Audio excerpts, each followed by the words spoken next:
نحمده ونصلي ونسلم على رسوله الكريم. أما بعد، أعوذ بالله من الشيطان الرجيم. بسم الله الرحمن الرحيم. وقالوا كونوا هودا أو نصارى تهتدوا قل بل ملة إبراهيم حنيفا وما كان من المشركين. قولوا آمنا بالله وما أنزل إلينا وما أنزل إلى إبراهيم وإسماعيل وإسحاق ويعقوب والأسباط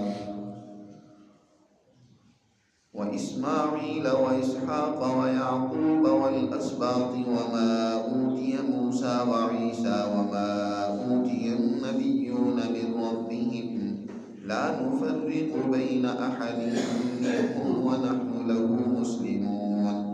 فإن آمنوا بمثل ما آمنتم به فقد اهتدوا وإن تولوا فإنما هم في شقاق فسيكفيكهم الله وهو السميع العليم. صبغة الله ومن أحسن من الله صبغة ونحن له عابدون. قل أتحاجوننا في الله وهو ربنا وربكم ولنا أعمالنا ولكم أعمالكم ونحن له مخلصون. أم تقولون إن إبراهيم وإسماعيل وإسحاق ويعقوب والأسباط كانوا هودا أو نصارى قل أأنتم أعلم أم الله ومن أظلم ممن كتم شهادة عنده من الله وما الله بغافل عما تعملون. تلك أمة قد خلت لها ما كسبت ولكم ما كسبتم ولا تسألون عما كانوا يعملون. صدق اللہ العظیم. گزشتہ آیات مبارکہ میں اللہ سبحانہ و تعالی نے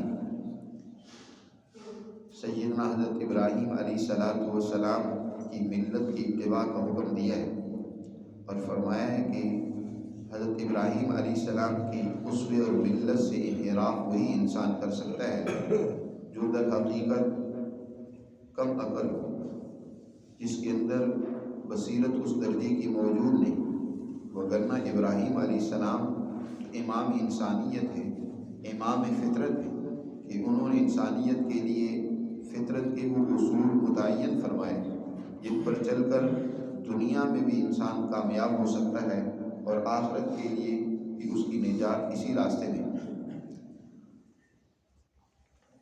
اس سے پہلے جو جماعتیں موجود تھیں اسلام سے پہلے، یہودیوں کی اور عیسائیوں کی، وہ حضرت ابراہیم علیہ السلام کی ملت کی اتباع کی بات کرنے کی بجائے وہ ہر ایک اپنی گروہ کی انسانوں کو دعوت دیتے ہیں اور وہ کہتے ہیں کہ تمہاری نجات دنیا اور آخرت کی اسی میں ہے کہ تم ہمارے گروہ میں شامل ہو. گروہ بندیاں، جتھے، یہ نجات کا قطعاً ذریعہ نہیں ہے.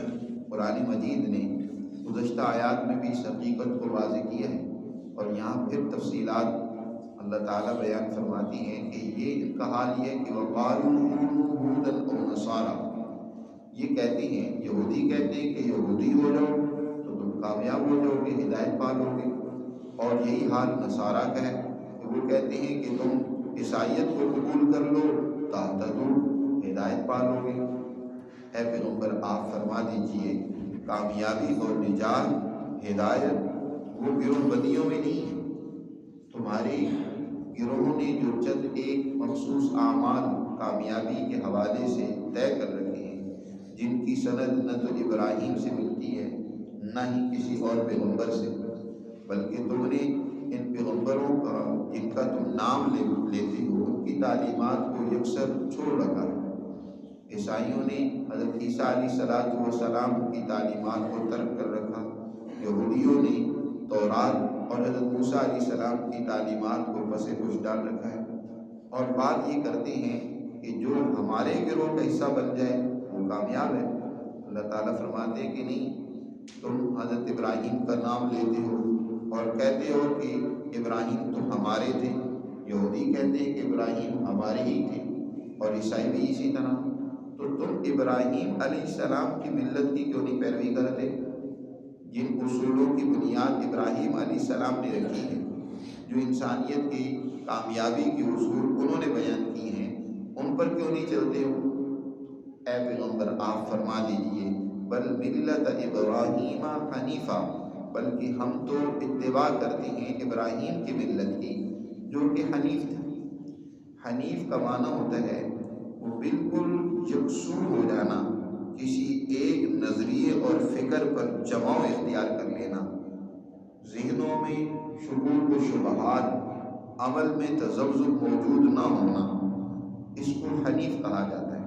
ابراہیم علیہ السلام کا نظریہ واضح تھا کہ وہ صرف اللہ سبحانہ و تعالیٰ ہی کی فرما برداری کرتے ہیں اور اسی کا ان کو حکم ملا تھا۔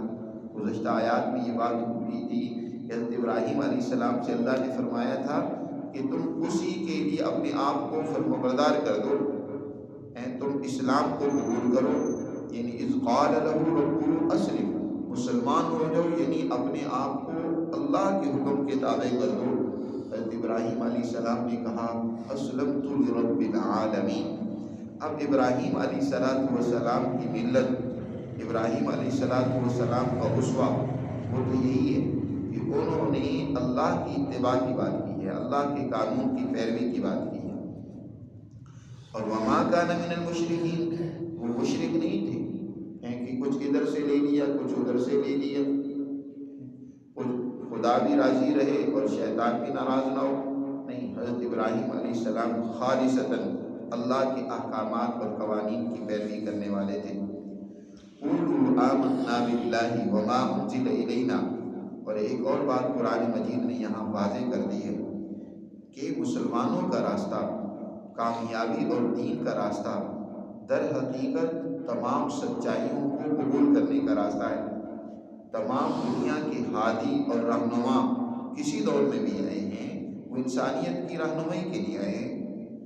اللہ کی سچی ہدایت اپنے دور میں انہوں نے انسانوں تک پہنچائی ہے، تو اجمالی طور پر ان تمام سچائیوں کو قبول کرنا، ان کی تصدیق کرنا، ان پر ایمان لانا، یہ ایک مسلمان اور مومن ہونے کے لیے ضروری ہے۔ یہ گروہ بندیاں اور جتھے بندیاں پیدا کر لینا کہ ہم اپنے پیغمبر کو تو مانتے ہیں، دوسرے پیغمبروں کو نہیں مانتے، قرآن مجید نے یہاں واضح کر دیا اور کہا کہ کہو تم آمنا باللہ، ہم تو اللہ پر ایمان لے آئے، وما انزل الینا، اور جو ہماری طرف اتارا گیا ہم اس پر ایمان لے آئے، وما انزل الی ابراہیم، اور ہم اس پر ایمان لے آئے جو ابراہیم علیہ السلام کی طرف، اسماعیل علیہ السلام کی طرف، اسحاق اور یعقوب کی طرف، والاسباط اور ان کی اولادوں کی طرف اتارا گیا۔ اسباط سبت کی جمع ہے، سبت کہتے ہیں اولاد کو۔ حضرت یعقوب علیہ السلام کے 12 بیٹے تھے، آگے اسی طرح ان کی اولادیں تھیں، وہ سب ان کے اسباط کہلاتے ہیں۔ عبرانی میں اسباط قبیلہ کے معنی میں، قبائل کے معنی میں، جیسے حضرت اسماعیل علیہ السلام کی اولاد کو قبائل سے تعبیر کیا گیا کہ وہ ان کے مختلف قبائل ہیں، جیسے قریش کے بے شمار قبائل تھے، متعدد قبائل تھے۔ اسی طرح حضرت یعقوب علیہ السلام کے متعدد جو آگے خاندان تشکیل پائے ان کو اسباط کہا جاتا ہے۔ تو بنی اسماعیل اور بنی اسرائیل یعنی حضرت یعقوب علیہ السلام کی اولاد کی یہ دونوں شاخیں ہیں۔ تو ان کی شاخوں میں جتنے بھی نیک لوگ، جتنے بھی انبیاء آئے، بنی اسرائیل کے اندر 4000 کے قریب انبیاء آئے، تو ان تمام انبیاء علیہ السلام پر ہم ایمان لاتے ہیں۔ ہم کسی کے درمیان بھی لا نفرق بین احد منہم، ہم ان میں سے کسی کے درمیان میں بھی تفریق نہیں کرتے۔ ہمارا راستہ تو یہ ہے کہ ہم تمام انبیاء علیہ السلام کی تصدیق کرتے ہیں۔ ایک مسلمان کے لیے ضروری ہے کہ ہر دور میں دنیا کے ہر خطے میں اللہ نے اپنے ہادی اور رہنما بھیجی ہیں، ان پر ایمان لائیں۔ قرآن میں دوسری جگہ اللہ نے ارشاد فرمایا وَإِن مِّن قَرْيَةٍ إِلَّا خَلَا فِيهَا نَذِيرٌ، ذریعہ ایسا نہیں دنیا کا جہاں اللہ نے کوئی نذیر نہ بھیجا ہو، کوئی ہادی نہ بھیجا ہو۔ اللہ نے ہر دور میں ہادی بھیجے، ہر مہذب شہر اور آبادی میں ہادی اور رہنما بھیجے ہیں ان کو سمجھانے کے لیے۔ تو اللہ کے بھیجے ہوئے تھے، اللہ کے پیغمبر تھے، اللہ کی ہدایات انہوں نے انسانیت تک پہنچائی ہیں، تو ہم ان کی تصدیق نہیں کرتے۔ یعنی نبی کریم صلی اللہ علیہ وسلم کی دعوت کا انداز بھی یہاں واضح ہو گیا۔ آپ صلی اللہ علیہ وسلم یہ دعوت دیتے تھے تو یہ نہیں فرماتے تھے کہ تم حضرت عیسیٰ علیہ السلام کا انکار کر دو، یہودیوں کو یہ نہیں کہتے تھے کہ تم موسیٰ علیہ السلام کا انکار کر دو۔ اسی طرح ہندوؤں میں بڑے انبیاء آئے ہیں، ہندوستان کی تہذیب بہت پرانی اور قدیم ہے، تو یہاں بلکہ حضرت آدم علیہ السلام کا آسمانوں سے زمین پر نزول بھی ہندوستان کی سرزمین میں آیا، اور پھر بے شمار انبیاء یہاں آئے۔ یہ تو الگ بات ہے کہ قرآن مجید کے سب سے پہلے مخاطب اہل عرب تھے، تو عرب جن انبیاء کو جانتے تھے ان کا قرآن نے تذکرہ کیا، اور جن کو نہیں جانتے تھے ان کا قرآن نے یہ کہہ کر اعلان کر دیا کہ تلک الرسل، یہ اللہ کے رسول ہیں، ان میں سے منہم من قصصنا علیک ومنہم من لم نقصص علیک، کچھ انبیاء کا تو ہم نے ذکر کر دیا ہے، اور بے شمار ایسے ہیں کہ جن کا ہم نے نام نہیں لیا، ان کا ذکر نہیں کیا، اجمالی طور پر کہہ دیا کہ اس کے علاوہ بھی انبیاء آئے ہیں ہمارے۔ تو جس قدر بھی انبیاء آئے ہیں ہم ان تمام انبیاء کی سچائیوں کو تسلیم کرتے ہیں۔ آپ دیکھ لیں جس قدر بھی دنیا کے حالی آئے ہیں ان تمام کی تعلیمات وہ در حقیقت انسانیت کو مہذب بنانے، با اخلاق بنانے، اللہ سے سچا تعلق جوڑنے، سچ بولنے، دنیا میں عدل قائم کرنے کے حوالے سے تھے۔ آپ کنفیوشس کی تعلیمات اٹھا کر دیکھ لیں، ہندوؤں کی قدیم تعلیمات اٹھا کر دیکھ لیں، عیسائیوں، یہودیوں، تمام اہل مذاہب کی تعلیمات دیکھ لیں، تو ان کے مصلحین نے وہی اخلاقیات، وہی تعلیمات بیان کی ہیں جو قرآن مجید بیان کر رہا ہے۔ اس لیے قرآن ان کا انکار نہیں کرتا۔ نبی کریم صلی اللہ علیہ وسلم نے یہ نہیں فرمایا کہ تم اے عیسائیوں حضرت عیسیٰ علیہ السلام کا انکار کر دو، فرمایا کہ جو بات عیسیٰ علیہ السلام نے سمجھائی ہے میں بھی وہی تم کو بات سمجھا رہا ہوں۔ یاد رکھو 3 قسم کی باتیں ہوتی ہیں، ایک تو وہ جو دین کے حوالے سے اصول اور ضابطے ہوتے ہیں، قوانین ہوتے ہیں، اصول اور ضابطے جن کو نظریات و عقائد کہنا چاہیے۔ اصول اور ضابطوں میں بھی 2 درجے ہیں، ایک تو وہ درجے ہیں جو نظریات و عقائد ہیں۔ تمام انبیاء علیہ السلام کے عقائد یکساں تھے، ایک ہی تھے، اللہ کی وحدانیت، 3 بنیادی عقائد ہیں، اللہ کی توحید پر یقین اور ایمان لانا، اور دوسرا انبیاء جو اللہ کے بھیجے ہوئے پیغمبر ہیں ان کی تصدیق کرنا، اور تیسرا یہ ہے کہ یہ دنیا میں انسان جو اعمال کرتے ہیں اچھے یا برے، یقیناً اس کے لیے اللہ نے ایک دن مقرر کیا ہے کہ انہیں ان کے اعمال کے مطابق جزا و سزا کا سامنا کرنا پڑے گا آخرت کا۔ تو یہ 3 بنیادی عقائد، ان کی تعلیم ہر پیغمبر نے دی ہے، آخرت سے ہر ایک پیغمبر نے ڈرایا ہے۔ اسی طرح ہر پیغمبر نے تمام پیغمبروں کی اتباع اور ان کی تصدیق کا حکم دیا ہے کہ اللہ نے مختلف انبیاء بھیجے، جو تمہارے دور کا پیغمبر ہے تم اس کی اتباع کرو، وہ پہلے پیغمبروں کی نفی نہیں کرتے۔ اور دوسرا عمل کے اندر ایک وہ احکامات ہیں جو اصول کا درجہ رکھتے ہیں، بنیاد کا مثلا طہارت کا خلق ہے کہ ہر پیغمبر نے طہارت کی تعلیم دی ہے، نجاست چاہے وہ ذہنی اور قلبی ہو چاہے ظاہری ہو، ہر طرح کی نجاست اور گندگی سے پیغمبروں نے بچنے کی تعلیم دی ہے۔ اور اسی طرح اثبات اللہ کی عظمت، اس کی بڑائی دلوں میں موجود ہونی چاہیے، اور عدالت، دنیا میں عدل و انصاف قائم کرو، ظلم کے خلاف انبیاء علیہ السلام کی ہمیشہ سے جدوجہد رہی ہے۔ سماحت یعنی نفس کے اندر لالچ نہ ہو، خود غرضی اور بخل اور مفاد پرستی اور بے حیائی جیسے بد اخلاقیاں موجود نہ ہوں، یہ بنیادی اصول ہیں، ان کی تعلیم تمام انبیاء علیہ السلام نے دی ہے۔ اور دوسرا تیسری چیز ہوتی ہے ان اصولوں کی روشنی میں باعلاج بنانا ہے۔ اب مثلا طہارت حاصل کرنے کا طریقہ کار کیا ہو اس میں اختلاف ہو سکتا ہے، دین اسلام نے تو جامع طریقہ کار طہارت کا بتایا ہے کہ ایک تو یہ کہ دن میں تم نے 5 مرتبہ طہارت اور پاکیزگی حاصل کرنی ہے۔ اس کا طریقہ یہ کہ اپنے اطراف کو دھو، یعنی اپنے درمیان والے حصے چہرے کو بھی دھو، اور اپنے اطراف ہاتھوں اور پاؤں اور سر کا مسح بھی کر لو۔ تو یہ دن میں 5 مرتبہ طہارت سہولت اور آسانی سے تم حاصل کر سکتے ہو۔ اور اسی طرح اگر بڑے درجے کی ناپاکی ہو جائے تو پھر پورے جسم کو دھونا ہے۔ تو یہ طہارت کا طریقہ، اس میں دوسرے انبیاء علیہ السلام کے ہاں جو طریقہ ہے اس میں اختلاف ہو سکتا ہے۔ مثلا یہودیوں کے ہاں یہ تھا کہ جسم پر ناپاکی لگ جائے تو اس کو کھرچنا ضروری ہے، کپڑے پر ناپاکی لگ جائے تو اس کو کاٹ دینا ضروری ہے، لیکن نجاست سے بچنا اور دور ہونا ضروری ہے، طریقہ کار الگ ہو سکتا ہے۔ تو اس طہارت کو حاصل کرنے کا جو طریقہ کار ہے وہ مختلف ہو سکتے ہیں، لیکن بنیادی اصول طہارت کا وہ ہر پیغمبر نے اس کی تعلیم دی۔ اسی طرح عدالت کا بنیادی طریقہ بنیادی جو حکم ہے وہ تو ہر پیغمبر نے دی ہے، البتہ اس کا جو عملی پروسیجر ہے، طریقہ کار ہے، اس میں اختلاف ہو سکتا ہے۔ وہ تو ہر دور اور ہر زمانے کا الگ ہو سکتا ہے کہ آج عدل کا کیا اصول ہونا چاہیے، معاشروں میں کس طریقے سے ہر ایک جو ہے محنت کش کو اس کا معاوضہ پورے کا پورا ملے، تو اس میں آپ نے اس دور کے اعتبار سے عدل و انصاف کے نظام کو قائم کرنا ہے۔ تو بہر صورت ہم حضرت ابراہیم علیہ السلام کی ملت کی اتباع اور پیروی کرتے ہیں، اور ان تمام انبیاء علیہ السلام کے جو اصول ہیں بنیادی طور پر ہم ان کی اتباع کرتے ہیں، ہم ان کو مانتے ہیں، ہم ان کا انکار نہیں کرتے۔ لا نفرق بین احد منہم ونحن له مسلمون، اور ہم تو اسی کی، اللہ ہی کی فرما برداری کرنے والے ہیں، ہم تو مسلمان ہیں۔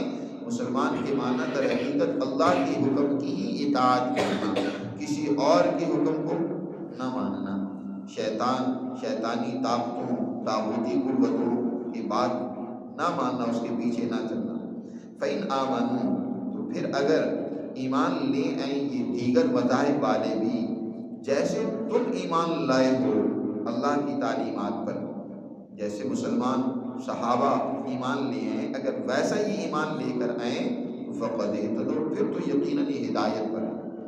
لیکن وَإِن تَوَلَّوْا، اور اگر ویسا ایمان نہ لے آئیں، یہ گروہیتوں میں بند ہو جائے، فرقہ واریت میں مبتلا ہو جائے، سوچ محدود کر لی، جو آج ہمارے ہاں بھی عجیب حال ہے، ہمارے ہاں بات ہی اختلافات سے ہوتی ہے، بات ہی کس سے ہوتی ہے؟ فرقہ واریت اور گروہیت سے ہوتی ہے۔ حالانکہ جو مسلمات ہیں، آج ایک طبقہ کہتا ہے نا جی ہم یہ دو علماء بات کرتے ہیں کہ جناب سیاست اسلام کی ہونی چاہیے، تو ہم کس کا اسلام جو ہے وہ مانیں؟ ہر ایک تو اپنا اسلام پیش کر رہا ہے، بریلوی اپنا اسلام پیش کرتے ہیں، دیوبندی اپنا اسلام پیش کرتے ہیں، اہل حدیث اپنا اسلام پیش کرتے ہیں، ہم کس کے اسلام کی بات کریں؟ بھئی بات یہ ہے، یہ تو جزوی طور پر چند ایک چیزوں میں اختلاف ہے نا۔ مثلا اہل حدیث کیا ہے، وہ نماز پڑھتے ہیں، رفع یدین کرتے ہیں یا آمین بالجہر کرتے ہیں۔ بریلوی کیا ہے، وہ صلاۃ و سلام زیادہ سے زیادہ پڑھ لیتے ہیں، لیکن ان میں سے کون ایسا ہے جو کہتا ہو کہ نماز نہ پڑھے؟ نماز کی تو سبھی تعلیم دیتے ہیں نا۔ اور پھر نماز کا مقصود کیا ہے؟ اللہ کی عظمت پیدا ہو، اخبار اللہ کا خلق انسان کے اندر پیدا ہو، اس کی کون نفی اور انکار کرتا ہے؟ عدل اور انصاف معاشرے میں ہونا چاہیے، امن ہونا چاہیے، ہر ایک کے حقوق ادا ہونے چاہیے، اس کا کون انکار کرتا ہے؟ کون سا بریلوی، کون سا دیوبندی، کون سا اہل حدیث کہتا ہے کہ بھئی معاشرے میں امن نہیں ہونا چاہیے؟ جو مشترک چیزیں ہیں وہ تو بہت زیادہ ہیں، اگر چند ایک جزوی چیزوں میں اختلاف ہے بھی، اس کو بنیاد بنا کر تم آپس میں جھگڑے کھڑے کر لو اور اسی کی بنیاد پر تمہاری دعوت اور بات چیت ہو، یہ تو جہالت اور گمراہی۔ قرآن نے کہا جو ان مسلمات کی اتباع کر، انبیاء علیہ السلام نے جو ان مسلمہ اصولوں کو بیان کیا، ہم تو ان سب کو سچا مانتے ہیں اور ان کو قبول کرتے ہیں، ہم ان پر ایمان لے آتے ہیں۔ اس راستے کو چھوڑ کر جو کوئی اور راستہ اختیار کرے گا، وَإِن تَوَلَّوْا فَإِنَّمَا هُمْ فِي شِقَاقٍ، وہ تو پھر ضد ہٹ درمی میں مبتلا ہو سکتا ہے۔ وہ مخالفت ہی کرنا اس کا مقصد ہے، اس کا مقصد حقیقت کو پانا نہیں ہے۔ فَإِنَّمَا هُمْ فِي شِقَاقٍ، اے پیغمبر آپ ایسے اختلاف کرنے والے جھگڑالو لوگوں سے پریشان نہ ہوں۔ ان قریب ہم آپ کو اتنی طاقت و قوت دیں گے کہ آپ کو ان کی اختلاف اور ان کی اس طرح فرقہ وارانہ جھگڑوں کی کوئی آپ کو پرواہ نہیں ہوگی۔ فَسَيَكْفِيكَهُمُ اللَّهُ، ان قریب آپ کے لیے ان کی طرف سے اللہ کافی ہو جائے گا۔ آپ اتنی طاقت اور قوت حاصل کر لیں گے کہ ان کی مخالفتوں کا آپ پر کوئی اثر نہیں ہوگا۔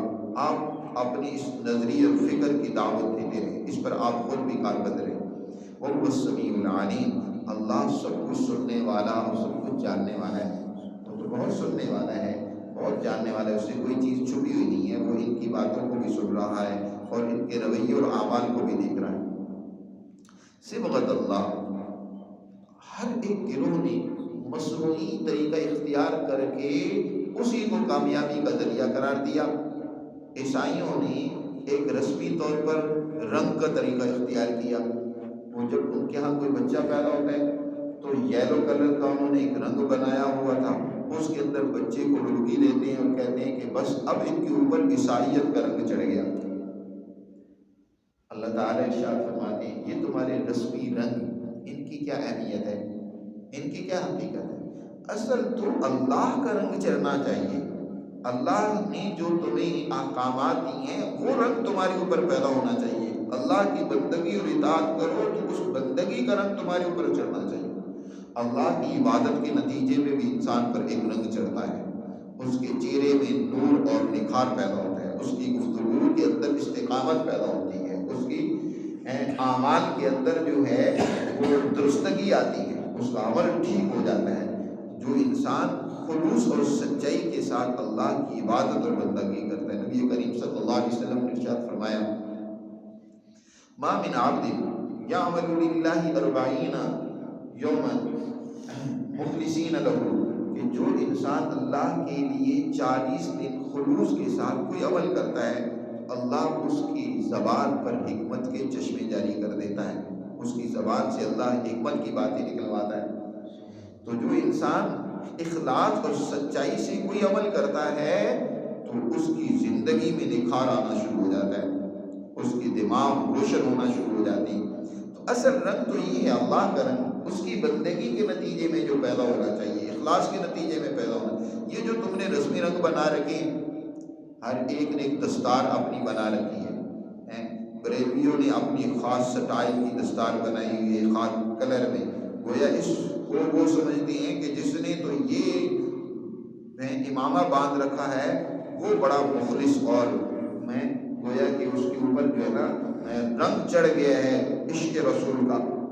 اسی طرح جو ہے دیوبندیوں نے ایک خاص سٹائل اور انداز اپنایا ہوا ہے، ایک خاص یا کسی جماعت نے کوئی بنایا ہوا ہے جو اس سٹائل کو اختیار کر لے، گویا اس کے اوپر وہ خاص رنگ چڑھ گئے۔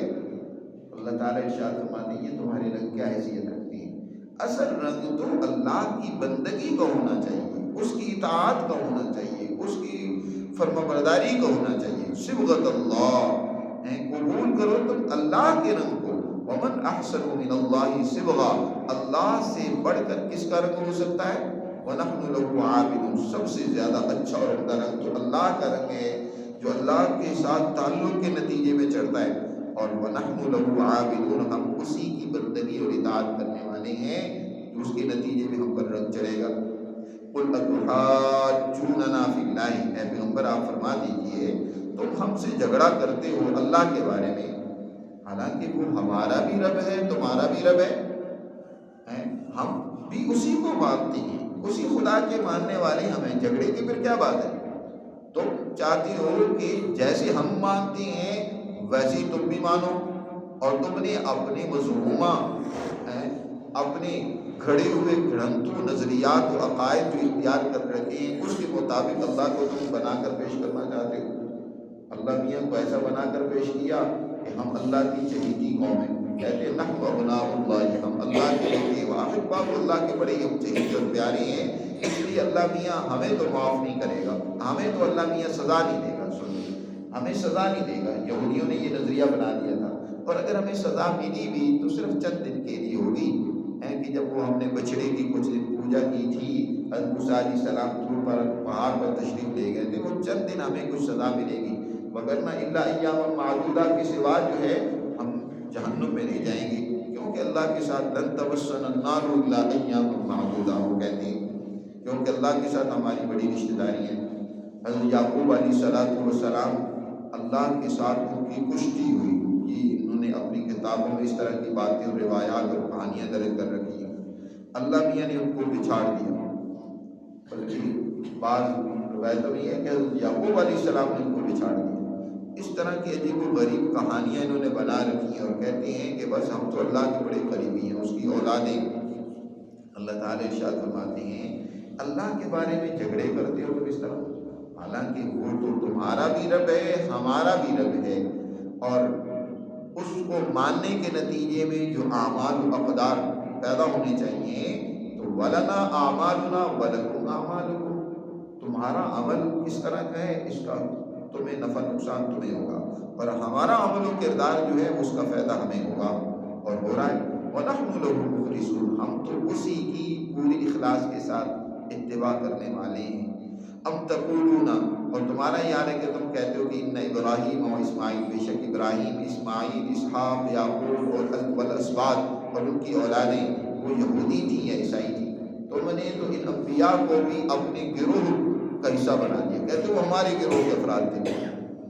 قل اانتم اعلم ام اللہ، یہ بات تم زیادہ جانتے ہو یا اللہ زیادہ جانتے ہیں کہ وہ کون تھے؟ ومن اظلم ممن كتم شہادۃ عنده من اللہ، تمہاری کتابوں میں بھی لکھا ہوا ہے کہ یہ چیزیں تو بعد کی تمہاری پیدا کرتا ہے، یہودیت تم نے پیدا کی، یہودا کی طرف منسوب ہے یہودیت، اور وہ حضرت ابراہیم کے بہت بعد ہوئے، اسحاق یعقوب کے بھی بہت بعد ہوئے، یعنی یعقوب کے اور ان کا بیٹا ہے بڑا بیٹا یہودا، اور ان کی وفات کے بعد ان کی اولاد اپنے آپ کو اس کی طرف منسوب کرتے ہیں، اور اسی طرح عیسائیت جو ہے وہ بعد میں نصرانیت پیدا ہوئی ہے، جو ان کے حضرت عیسیٰ علیہ السلام کی طرف اپنے آپ کو منسوب کرتے ہیں، وگرنہ انہوں نے تو کسی گروہ اور جتھے کی بات نہیں کی انبیاء علیہ السلام نے۔ تم کہتے ہو کہ یہودی تھے یا عیسائی تھے، تم زیادہ جانتے ہو یا اللہ زیادہ جانتا ہے، یعنی اللہ نے تو تمہاری تعلیمات جو ہیں اصل تعلیمات تورات انجیل ان کے اندر بھی واضح کر دیا ہے کہ یہ کون لوگ تھے، حنیف تھے، لیکن تم اللہ کی اس شہادت کو چھپائے ہوئے ہو۔ اس سے بڑا ظالم کون ہوگا جو اللہ کی اس شہادت کو چھپا لے جو اللہ کی طرف سے ان کے پاس کتابوں میں موجود ہے، اور اللہ بے خبر نہیں ہے جو تم عمل کر رہے ہو۔ اب پھر وہی آیت دوبارہ ذکر کی ہے جو پہلے بیان ہوئی تھی اہل کتاب کے لیے، کہ تمہیں ان بزرگوں پر بڑا گھمنڈ ہے۔ آج بھی مسلمان اپنے بزرگوں پر گھمنڈ کرتے ہیں، فخر کرتے ہیں کہ ہمارے صحابہ یوں تھے، ہمارے اسلاف یوں تھے، نبی کریم صلی اللہ علیہ وسلم کی شان بہت اونچی ہے، اس پر فخر کرتے ہیں کہ آپ کی شان بہت اونچی تھی۔ حضور صلی اللہ علیہ وسلم کے صحابہ کے اوپر فخر کرتے ہیں کہ بڑے بلند پایا کے لوگ تھے، یقیناً اونچے لوگ تھے، لیکن جو انہوں نے عمل و کردار اختیار کیا وہ اپناؤ گے تو پھر تم کامیاب ہوگے۔